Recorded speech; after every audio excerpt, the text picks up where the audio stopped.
If you have a Mic Air switch control, you might have got a gadget called a sound switch. This is like any kind of switch, but it works via sound. So you can make it work with music, or you can make it work with your voice. Let me just do something. Off. So on this one, I have a projector connected to a single switch system and the sound switch plugged in. The sound switch will work with any of the Mic Air switch systems.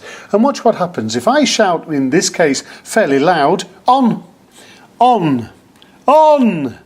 I had to go very loud then. It switches it on. Now, before you think that that's how loud you have to shout, no. This has got a variable sensitivity. So, let me have a go. Off, off.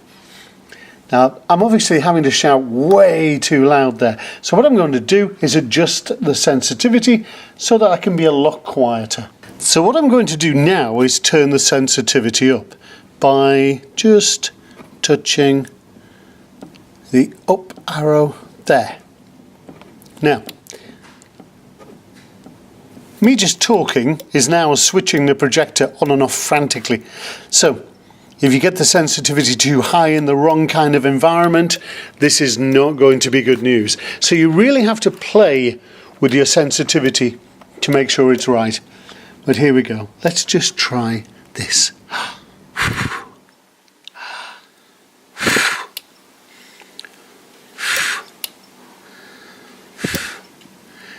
On, off, on, off.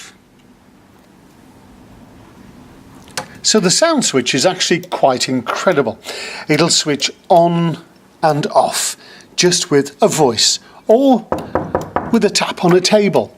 Now, if you need the sound to be a little more localized, you can plug an external microphone into the socket just there. That will localize the sound a whole lot more. But the sound switch, you need to experiment with this. Don't just use a voice. Try it with a musical instrument. Try it by just tapping on the table. Try a sound switch on top of a plastic box and tap the plastic box. It makes for a fantastic touch switch, which is just operated by the sound of touch. And you can also use this whilst it's plugged into a transmitter. The sound switch is an incredible little switch, but you really need to practice with it and play with it to get the most out of it.